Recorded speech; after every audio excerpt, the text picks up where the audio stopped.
I'm Abby Snyder. I'm from Cornell University, and today I'm going to talk about how the Preventive Controls for Human Foods rule of FSMA is the Food Safety Modernization Act.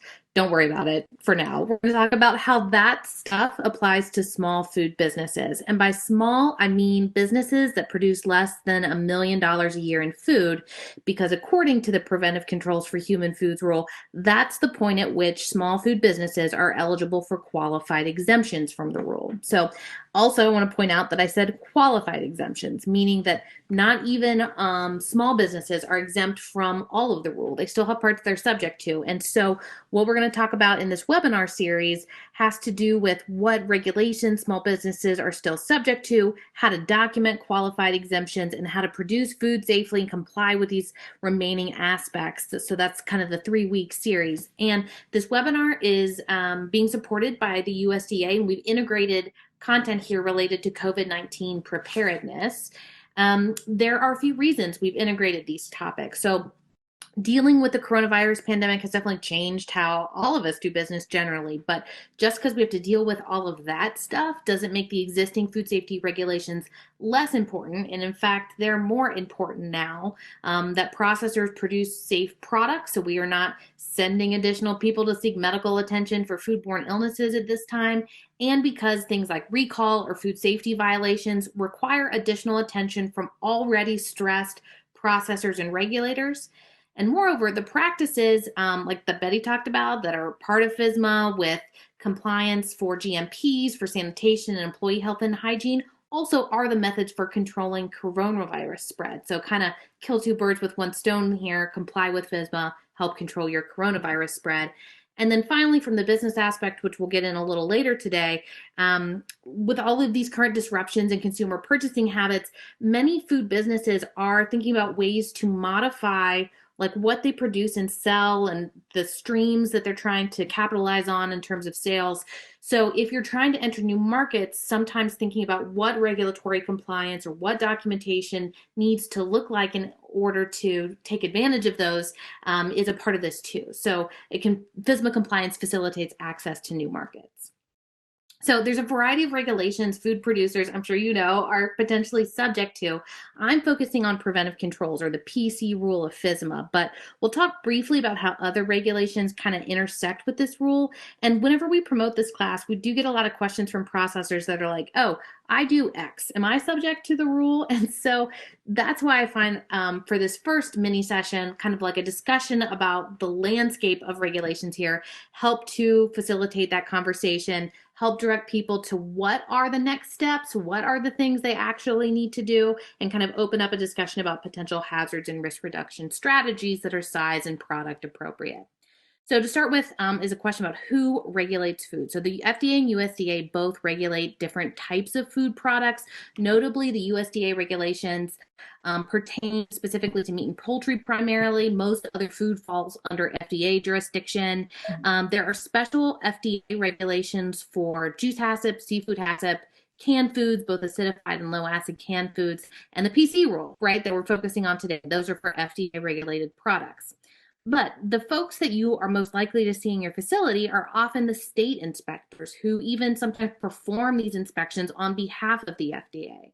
So another regulation that I want to just touch on here are the so-called cottage food laws. These are state level regulations. There's not a federal national cottage food law. And I bring these up because when we talk to small food processors, that are small food businesses, right? And some of them will say, oh, cottage food business. So does the PC rule apply to me? And the answer there is no, right? You guys are out of the system. That's kind of the concept of the cottage food law. So I want to make that distinction clear. And to do that, I'm just going to touch briefly on kind of the variation among 3 states we've invited here, Ohio, Indiana, and California. So the Ohio cottage food law, in a nutshell, right? It's a defined list of like about 20 specific products that you can make out of your home and sell. It tends to be like shelf-stable bakery products, fruit pies, traditional fruit jams. They have to be produced at home. You can't be using a certified kitchen and selling it under the cottage food law, which exempts you from direct inspection. And there are some other small requirements in terms of labeling, right? So one is ingredients and allergen declaration statements, and then this this product is home produced statement. So I have a picture here. I think this is actually might be a California product, but it says made in a home kitchen. So there's this kind of a label statement there that has to be included. The exact language varies by state. For Indiana, if you guys have specific questions on this, I'm going to direct you to Betty at the end, but they call it a home-based vendor rule. So the name is slightly different. It's similar to Ohio. The list of specific products produced is different. It's a little bit broader, but the markets through which you can sell it is a little bit narrower. So farmers market and roadside stands. They have similar labeling requirements. I have a picture here that I like to use to teach. It's cottage food produced pies. This is not an Indiana product, but if you see at the bottom, this is a label of what not to do. It says not responsible for allergy or illness. And I show this because like you are responsible for allergy and illness if you're selling food, making food to sell. And so that's why, labeling is important. That's why compliance kind of voluntarily with these good manufacturing practices are important too, even in cottage products. And so for California, this is the most different of the three.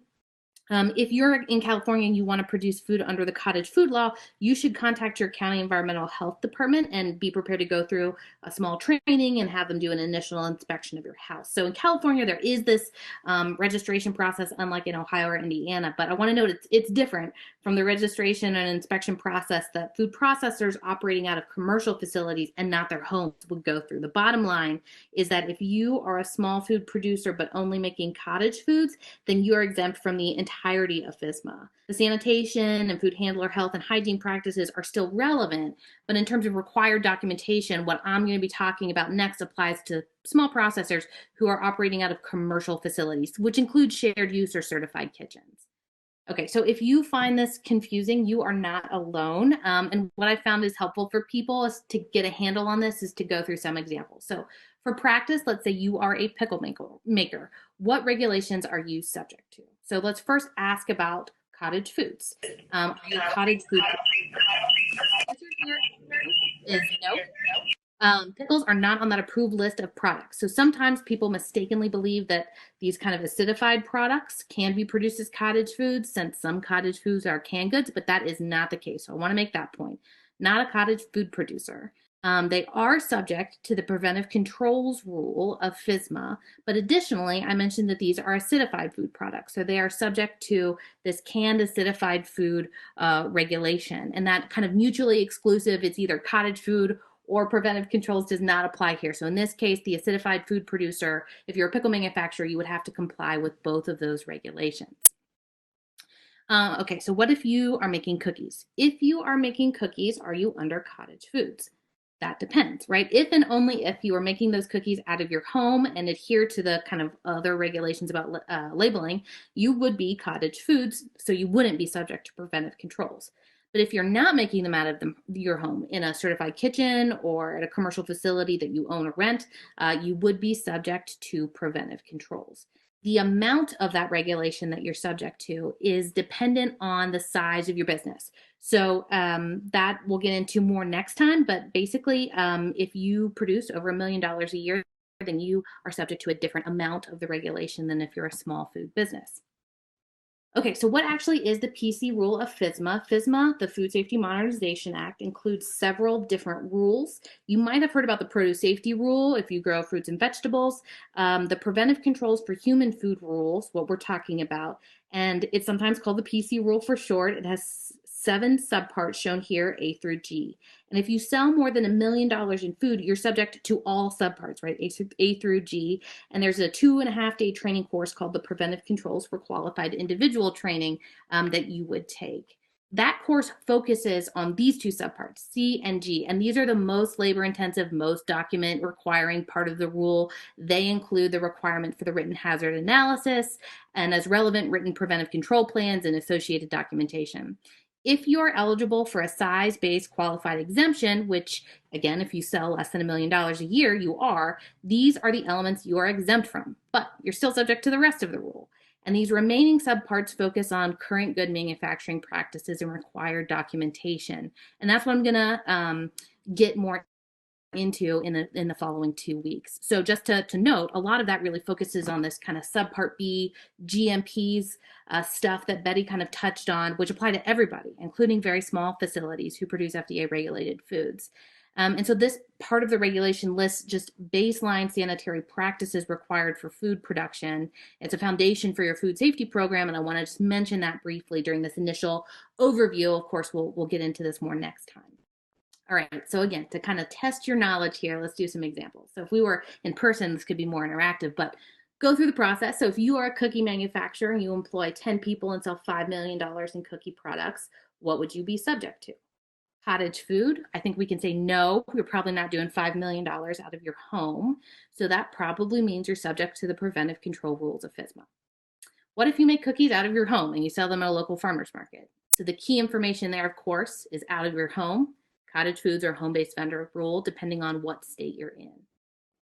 What about if you're a juice manufacturer who sells apple cider, green juices, which would be like green juice, celery, spinach blends at the local farmer's market?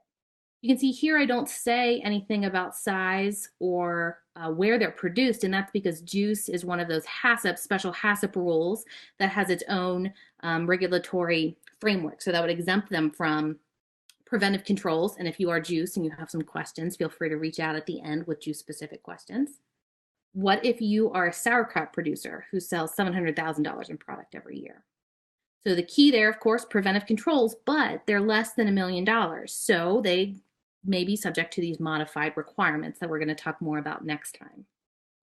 If you're a pickle processor who sells more than 1.2 million a year, what would you be? And the answer here, again, is preventive controls rule of FSMA. And if you are producing vinegar pickles, right, as opposed to fermented pickles, it would also be the acidified food rule. You would have both. Okay, so I'll be talking more specifically about kind of qualified exemptions for small food businesses, again, during our next session. So if you or certified kitchens or farm markets you work with fall into this category, that's one place next time to get more information on the topic. You'll need training on employee health and hygiene for safe food handling if you are subject to that. We'll talk more about that too. And depending on your size, another potential next step would be that 2.5-day PCQI course to develop the written plan and so on if you sell more than $1 million a year. So alternatively, you might be needing to develop some documentation to support your exemption. That's what we'll talk about the next time. So just to give you some brief next steps, depending on if you fall into additional categories, if you are or wish to become a producer of acidified foods, which again is kind of pickles, relishes, salsas, some dressings, that typically entails taking a 2-day course called Better Process Control School and getting a scheduled process from a process authority for each of your products. I have here some state-specific contact information if you're looking for a process authority. California has a contact through the state. You can ask Aaron about that. Indiana has someone within the food science department you can reach out to. Others, I can provide my own resource here from Cornell's Food Venture Center. Bruno could be a contact there as well. So feel free to ask follow-up questions in the breakout. If you are cottage foods, in terms of next steps, it is very state specific in terms of requirements, but the requirements tend to be somewhat minimal. Ensuring that you are a cottage food producer, have your labeling correct. There's additional stuff if you're in California. Juice, dairy, seafood. So if you fall under these kind of specific HACCP rules, that often includes a 1.5-day or a 2-day HACCP course. And then again, kind of development of a written plan similar to the preventive controls subpart G component if you fall within these specific product categories.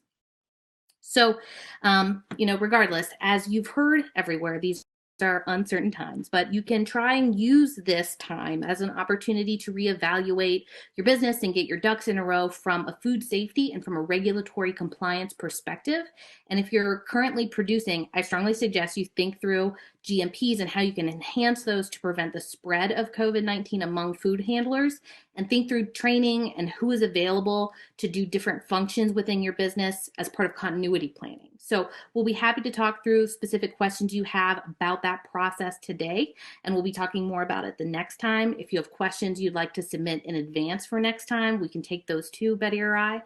And if you're looking for additional resources, the primary contacts from each of the collaborating institutions, of course, is here. And I want to thank the USDA again for providing support to offer today's talk. I hope to see you guys next week.